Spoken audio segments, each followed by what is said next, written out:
What's going on, ladies and gentlemen? Welcome on into 1TS Daily right here at One True Sport.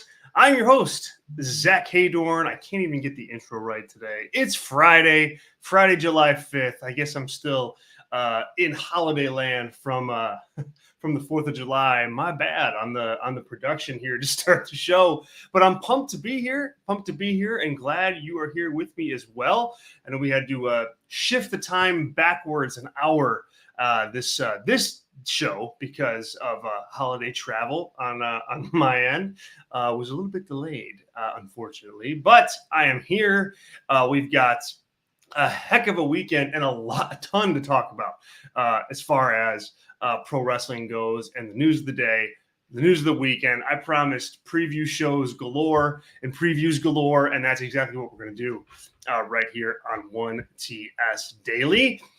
This show is live right here on the One True Sport YouTube channel every single Monday through Friday. Usually we're 11 Eastern. Today we're an hour later, but 11 Eastern is the time to be here. Make sure you subscribe to One True Sport on YouTube so that you don't miss anything that we do, and so that you are here and present and available for all of these shows, but also a ton of other One True Sport content that we have going up on a regular basis with just tremendous legends and tremendous co-hosts and all sorts of different perspectives and show themes and that of the like. So you're not going to want to miss it. So hit subscribe while you can. You're right there. It's right there, or like right around here. So do that and make sure you don't miss anything. Head to onetruesport.com. Check us out there for all of your membership options and tiers for One True Sport, as well as some really cool merch and explanations of all that we do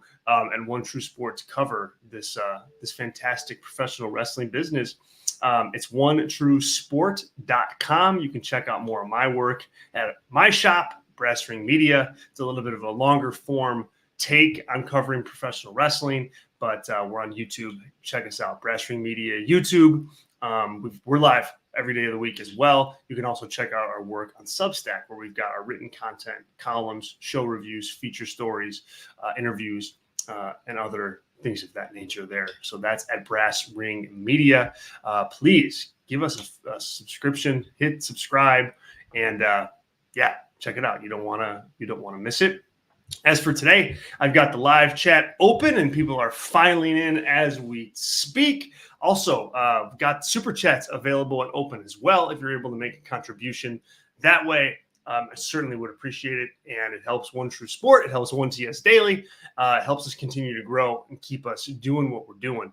So drop us a super chat if you have a question or a comment that you want to make sure here gets read live on the show. Super chat's the way to do that, and I thank you in advance for any type of contribution you can make. I certainly appreciate it. Let's check in with the live chat here. Liam says, "Hey Zach, it's been a while since I've caught the show live. Glad I've made today's." Yeah, man, me too. It's been a bit. It sure has, but I'm so pumped to have you here. We got a big show, so this is if there's ever one to catch live, like this certainly was the one. So thank you, Liam. Appreciate you being here. All right, let's dive right in. We got a lot to cover. Quickly, want to touch on AEW Dynamite from over the weekend. See, it feels like a weekend because of the holiday, but really we're heading into the weekend. From a couple days ago is what I should have said. MJF turns heel on Danny Garcia at the end of this week's episode of AEW Dynamite, which, by the way, I thought was a tremendous episode of Dynamite. Like one of the best that they've put on maybe ever, but certainly in a long time. This was focused. The show was on point, and everything happened for a reason, including the good matches. And so I am really high on what they did. The MJF, the MJF heel turn is a notable item from the show. Obviously, MJF's a big star, and look, it's the right way to go. It's the right way to go with MJF. I mean, like, we've been there and done that with the babyface thing. It hasn't worked. Is he still a big star? Sure, of course he is. But is he the most useful star, the most effective star? He's not. He's not unless he's playing heel, unless he's playing bad guy. We've seen that play out. He's not able to find the sweet spot as a babyface. And some people aren't. Look at other talents like Mercedes Moné, or even like, not to make it an AEW WWE thing, but Sasha Banks in WWE. There was something there with her that just didn't work as a babyface. Randy Orton for the majority of his career. Something that's just not there as a babyface. And I think MJF falls right into that category. And the bottom line is, you're paying the guy too much money. He's too important to not be clicking on all cylinders for you if you're Tony Khan. And so, yes, you want to avoid, turning people left and right and left again. But in this instance, I think you had to get MJF aligned properly going into the biggest show of the year at All In, going into the fall. Like, you had to get things better on that front. And they were able to do that with the heel turn. As far as the execution goes, my goodness, I mean, talk about like just well done heel turn. I mean, MJF was vicious. The angle was vicious and dangerous and destructive. Like, it was just like, I mean, just well done across the board. And so I don't think you couldn't have drawn up a heel turn better. Now you need a promo from MJF. You gotta figure it. He's got to tell everybody why what happened. Get some heat, and then start building to that match with Will Ospreay at All In. I mean, I think that's where they're headed. And so I give it a big thumbs up as far as the angle and as far as just the strategy to turn MJF heel. They had to do it. They had to get more out of him. Let me know what you guys think in the chat. Zombie just popped in to say hello. What's up, Zombie? Thanks so much for being here. Appreciate it. What'd you think of MJF and the heel turn? I gots to know, so let me know. So yeah, a good dynamite. And we're not going to spend too much time there because we've got so much else to cover. But I did just want to lead with that news because, I mean, it's really big news. So had to talk about it because that's what we do here on 1TS Daily. Let me know what you think of the MJF heel turn, folks. I'm excited to hear your thoughts. All right, as promised, all throughout the week, it is preview time right here on 1TS Daily. Let's start with Money in the Bank, which is July 6th from Toronto, Canada, the Scotiabank Arena. It is a 5-match card. I mean, can you believe it? 5 matches only. Man, thank goodness. I mean, look, AEW does their thing. They do their thing. They have, I don't know, whatever, 12, 13, 14 matches on a show. For me, it's too much. Nothing's able to breathe when you've got that much going on in one show. I like the 5-match shows. I also like the Saturday pay-per-views and PLEs. So this gets a thumbs up from 1TS Daily and Zack Heydorn. But here's the card as it breaks down right now. We have Damian Priest versus Seth Rollins for the WWE World Heavyweight Championship. It's Io Sky versus Chelsea Green versus Lyra Valkyria versus Naomi versus Tiffany Stratton versus Zoe Stark in the women's Money in the Bank ladder match. The men's Money in the Bank ladder match features Jey Uso versus Carmelo Hayes versus Andrade versus Chad Gable versus LA Knight versus Drew McIntyre. The Intercontinental titles on the line, Sami Zayn versus Braun Breaker. And then finally, we have a 6-man tag, Cody Rhodes, Randy Orton, and Kevin Owens taking on the Bloodline. We're not sure yet who the Bloodline members will be, but I'm assuming we'll figure that out tonight on the Go Home episode of SmackDown, which we'll preview in a little bit. But anyway, let's start with Cody Rhodes, Randy Orton, Kevin Owens against the Bloodline. This is an intriguing match, intriguing 6-man match. Like, a lot going on here. You have the heavyweight champ. You get like the WWE champion, the biggest star in the business in Cody Rhodes. You've got some role players in Randy Orton and Kevin Owens.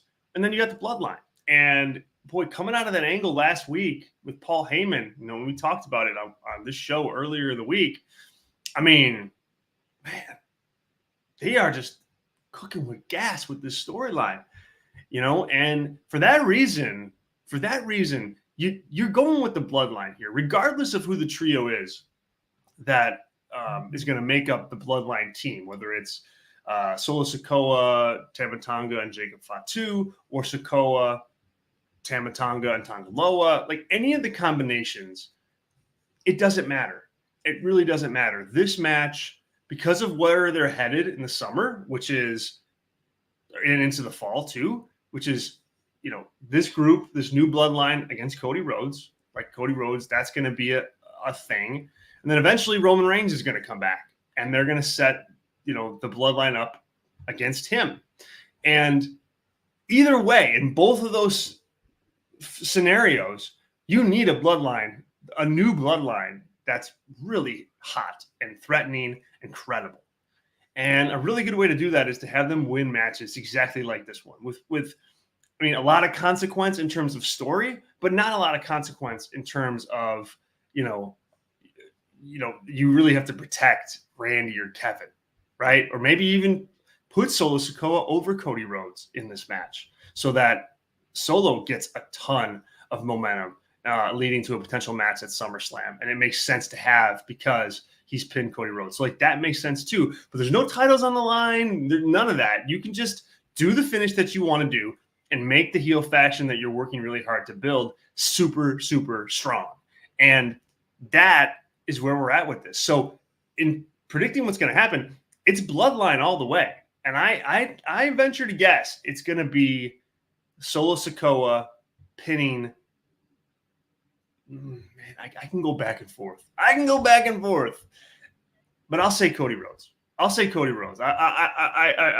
think that's a good way to get Solo a huge win and to get him on track for a title match against Cody at SummerSlam. And I think that's the angle. I think that's where they're heading. And so if that's the end point for this, or at least, in the immediate future, beating Cody is not such a bad idea. Not such a bad idea at all. And they can do it underhanded tactics and all of that, of course. And I think that's exactly what would happen. But this is a good time with not a lot on the line to really make the bloodline and make Solo Sikoa and give him that win. Why not? Why the heck not? So I'll take the bloodline here with Solo getting the W. Intercontinental Championship match, Sami Zayn versus Braun Breaker. It's Breaker's time. It's Breaker's time right now. The push that he's getting is like a super Goldberg-esque type push. That's the bottom line. And so you can't have a guy with that kind of push lose right out of the gate like this in a big match. So he's got to win, and he's going to win. I really like what they did on Monday Night Raw this week. I talked about that earlier in the week on 1TS Daily right here. Like, Sami Zayn just looked like a total badass, reminding Braun Breaker, like, hey, look, do you know who I am? Do you know like who I've beaten, and you think you're supposed to scare me? I thought that was a great way to frame up Zayn as an underdog, but as an underdog that's credible, and that's an underdog that Braun Breaker should worry about because of his history. And then Breaker's response to that was just fantastic, because he was dismissive and confident, but really not all that like cocky and arrogant either. And it's going to be interesting to see like where fans go on this. Is there any type of momentum for Braun Breaker in the audience opposite Sami Zayn? I doubt it. I think that here and there, when you see Braun Breaker beat up, guys in Imperium and spear some other, jobber level guys on Raw, there's an instinct to cheer that because it's cool and it's fun to watch. But not with Sami Zayn. Like, Sami Zayn is going to stunt Braun Breaker's babyface momentum, and that's a good thing because I think at this point WWE wants to keep him heel. So that to me is a smart way to keep him heel. Put him in there with Sami Zayn. But Braun Breaker's not losing this match, or he shouldn't. He really needs to win here and hold the IC title for quite some time. Men's Money in the Bank ladder match. To me, it's really like, I guess like a 4-person race. I don't think Andrade not going to win. Chad Gable is not going to win. So it comes down to Jey Uso, Carmelo Hayes, LA Knight, and Drew McIntyre, right? Jey is someone to watch for, just given the picture that they're painting on Raw. with Gunther lined up at SummerSlam and, him presumably going to be a heel champion for a long time, having Jey Uso as a babyface carrying that briefcase makes a lot of sense. So I'd watch out for him.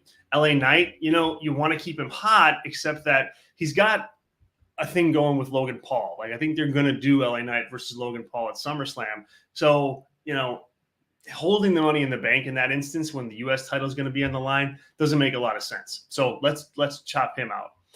Carmelo Hayes, up and coming act, a heel act that makes sense with the briefcase. So you can make that work. You can definitely make that work. But he hasn't really been treated like a guy that's on the cusp of winning that. And then the other person is Drew McIntyre. And Drew McIntyre being in this match, I think makes the match. I think it makes the match infinitely more intriguing. I think it makes the match better from an in-ring standpoint, for sure.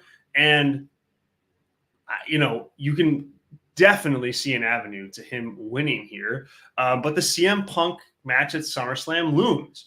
And so it's how does CM Punk interfere here? And you got two options. If you want to go with somebody else with Money in the Bank so that it's out there and available to you as a booking prop, okay, you have CM Punk cost Drew McIntyre the Money in the Bank match, right?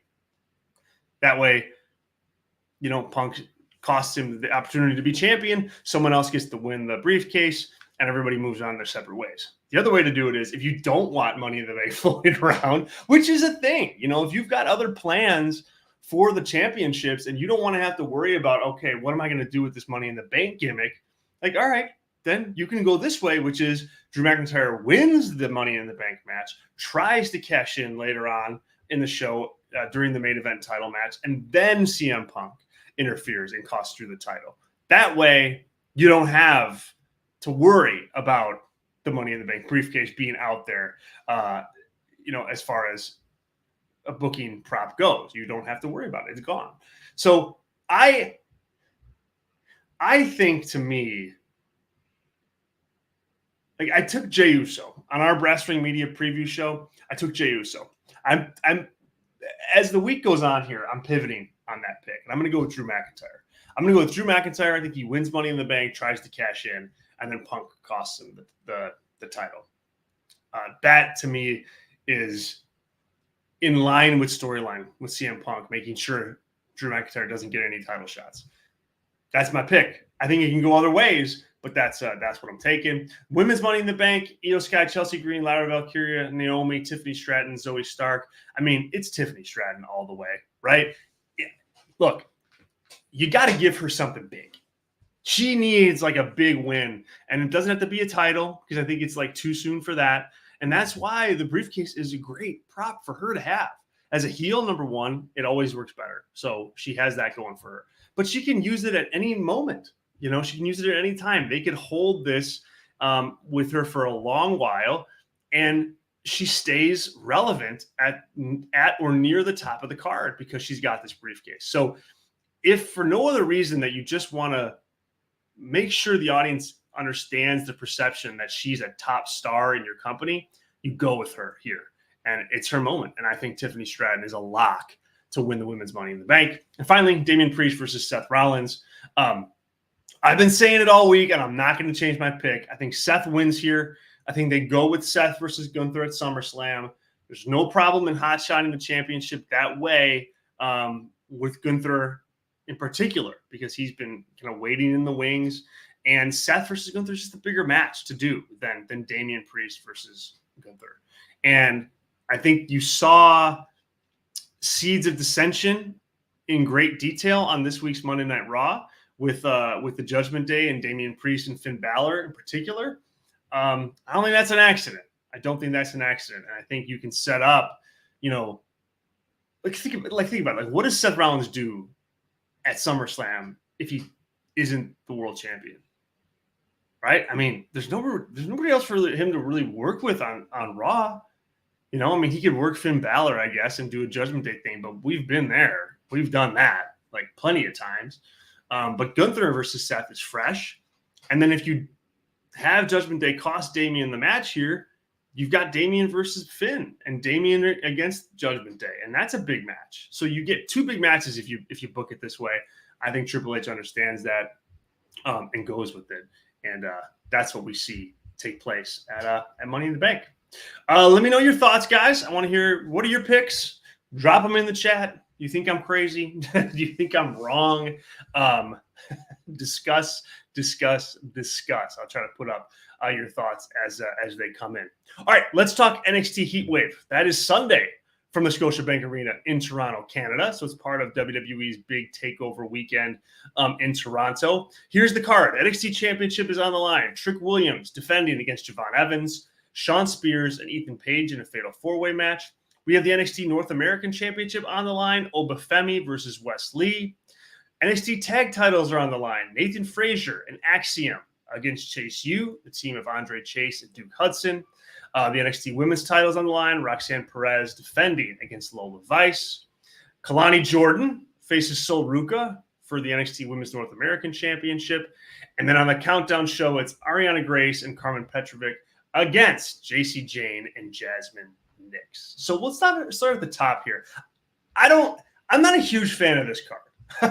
I'm just not. There's some good stuff on it for sure. And I think it, from a match perspective, it's going to be a good show. I think there's a lot of talent here. The NXT Championship scene is just clogged up with a lot of mid-carders right now. I just, Shawn Spears in a title match, like that, not doing it for me. Javon Evans, certainly a position that he's going to be in, but too soon. I don't think they've done really much at all to establish his character as other than a guy that's just super athletic and can do really cool moves in the ring, which he can. But it's not his time. Ethan Page, kind of new to the game. I think he's more ready for this slot than anybody else, being that he just main evented, a pay-per-view for the title against Trick Williams. And so, he makes sense. But a lot of this is just kind of thrown together because, oh man, we need a title match. And to me, it's like, I always say it's like Chicago Bears quarterbacks. If you have more than one, you got none. And that's what this is. If you've got three contenders here, you really don't have any. I think that's exactly where they are. But because of that, Trick Williams wins, and I think Trick Williams pins Shawn Spears, and that's about that. And he continues on to be champion. The North American Championship, Obafemi versus Wes Lee. This is the best built match on the show, in my opinion. I think these guys can have and will have an incredible match on Sunday night. Like, I just think the dynamic between the two has been good. Wes Lee has a clear story here in terms of coming back to NXT to win the title he never lost. That's there. Obafemi has just been a really nice surprise as a talent for NXT, and somebody that I think, if he ends up losing the NXT North American Championship here or at a different time, like, he's a guy that's going to be in the NXT title picture with Trick Williams. Like, I think that's a feud that you want to build up to at some point, maybe as early as Stand and Deliver, WrestleMania weekend in April. But, I don't know that you want Femi losing yet, even if that's on the horizon. So I'm going to take Obafemi here. Wes Lee's story continues on. But Obafemi's just been so good and too good. And so, you gotta roll with that and keep that momentum rolling. Frazier and Axiom against Chase U. This is a tough one to predict. I mean, again, kind of thrown together. We need a title match. Let's do this. Frazier and Axiom, there's been some seeds of dissension there. Thanks to Frazier's kind of quest for some singles accolades like the Heritage Cup, but nothing too deep either. So I'll go ahead and say that Frazier and Axiom retain with some drama on the side of Chase U, causing Andre Chase and Duke Hudson to lose that match. Roxanne Perez versus Lola Vice, bizarre match to me. I think you've got two heels here colliding head on, except that Lola Vice is trying to be a babyface, and it just isn't working. It just isn't working with her. I don't know. Like, I know they're trying to walk a fine line with her being like, a beautiful cage fighter. I don't think she's meshed those two parts of her personality into a wrestling character very well yet. And I don't think she's all that likable. Plus, Roxanne Perez is working hard to get heat, but she just is infinitely more likable. I think she's just a natural babyface who's kind of out of her element. And so all of that has created a very strange dynamic. But in the end, I think Roxanne Perez wins. Kalani Jordan against Sol Ruca. I think Kalani Jordan retains here. Sol Ruca, I think, definitely has a higher ceiling than Kalani Jordan at this point. I think she's really coming to her own nicely. But Kalani Jordan just won the North American Championship. And so if you wanted Sol Ruca to be the champion right now, you would have just put her over, when the belt was on the line for the first time at the last pay-per-view. So it doesn't make much sense to pivot on that at the moment. So I will take Kalani Jordan here to retain. Who's watching NXT Heatwave, right? Don't forget that it's on. I mean, I wouldn't say it's a show that you are going to want to miss, because these NXT shows sometimes on paper look really, really rough, and then they're sneaky good once you watch them. So we will have reviews of this on 1TS Daily on Monday, so you don't have to worry. We got you covered. We got you covered right here at 1TS Daily. We'll talk about all of these shows in detail and all the news that comes out of them. So in case you miss NXT Heatwave or you miss Money in the Bank, don't worry. I got you covered. One True Sport has you covered right here at 1TS Daily on Monday. Last but not least, as far as our previews go, we got SmackDown tonight. After all that craziness, we've got our regularly scheduled programming SmackDown, and here's what they've got set to go. Grayson Waller and Austin Theory against DIY for the WWE Tag Team titles. Bianca Belair and Jade Cargill against Candice LeRae and Eddie Hartwell. The Street Profits against Pretty Deadly as well. So those are the matches that are there. Belair and Cargill against Hartwell and LeRae, that should be a quick dusting. Street Profits and Pretty Deadly, I mean, that's straight up filler stuff at this point. The big match that they've been pushing and they've been building to for quite some time is Grayson Waller and Austin Theory against DIY. I hope they pull the trigger and go with DIY here. I mean, I just think that it's been a bit of a cold rain for Grayson and Austin Theory. You need heel talent on that show to wrestle your baby faces, right? I mean, Cody needs people to work with. LA Knight, if he beats Logan Paul at SummerSlam for the United States title, is going to need people to work with. Waller and Theory are guys that can make that happen and can be, short-term opponents for both of those babyface champions. I don't know. I just think that the NXT titles are a little bit wasted around their waist. So give it a DIY. Get people to invest in DIY if you can. And if they can, I mean, those guys can get over organically, and I think it helps the show greatly. So that's what I'm picking there. We're going to see follow up of last week's angle with Paul Heyman and the new Bloodline. That's inevitable. I'm looking forward to what that exactly is. Yes, it's going to be recap packages galore, but boy, they've got a lot to live up to. They have to follow up with that in a very strong way because it was such a strong angle and it was such a feud and storyline defining angle that you can't just leave it out there. They have to tie this up. I'm sure we'll see that during the show in some form or fashion. I also think we're going to find out and we're going to learn who's going to be the third person, who will be the team taking on Cody, Owens, and Orton at Money in the Bank in the 6-man tag. I think we'll find that out as well. So there's more here than what WWE is promoting right now, but that is all they're promoting. So maybe we're going to get an hour-long match between Grayson Waller, Austin Theory, and DIY. Who knows? You never know. Okay, time for News Nuggets right here at 1TS Daily for Friday, July 5th. WWE announced that Trish Stratus will be the official host of Money in the Bank on Saturday.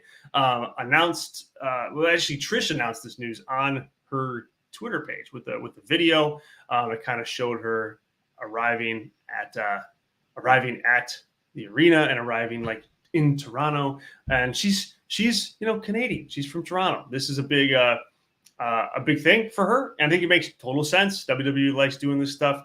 My guess is we get some kind of in-ring segment with her and a pesky heel. I don't know who that would be. You'd think Chelsea Green potentially would be a good fodder for that, but she's in the Women's Money in the Bank match, so I doubt we're going to see that happen. But nonetheless, Trish Stratus will serve as the host of Money in the Bank over the weekend. And that's that. Guys, thank you so much. I hope you all had a wonderful 4th of July. I thank you very much for sticking with me today as I had some travel issues getting here to the show. But hey, we're here. We did it. And hopefully you guys enjoyed it. I certainly do. And I certainly did. Follow us on Twitter at 1T Sport. You can follow us there for all updates regarding this show and everything else that we have to do. As I mentioned at the top, head to onetruesport.com. Check out all of our membership options. You're not going to want to miss it, guys. That is something you're going to want to check out. Give us a shot to earn your business. And same thing goes for Brass Ring Media. We've got some really cool stuff on the horizon over the weekend with Money in the Bank and with Heatwave. You can check out our work on those events in particular at Brass Ring Media right now for free. Just subscribe on YouTube to our YouTube channel and search Brass Ring Media YouTube. Subscribe on Substack, Brass Ring Media Substack, and you get all of our free content. If you want to become a Brass Ring Media member and support the cause and get a lot of extra content, you can head over to Patreon, patreon.com/Brass Ring Media. Cool. Guys, thank you. Have a wonderful, wonderful weekend. Enjoy the wrestling. Follow me for live updates and live tweeting and interaction all throughout the major shows of the weekend. It's at Zack_Heydorn right there at the bottom of the screen. Hope you do. It'd be good to chat with you guys offline here on Twitter. If not, I'll be back right here, 11 Eastern on Monday with 1TS Daily right here at One True Sport.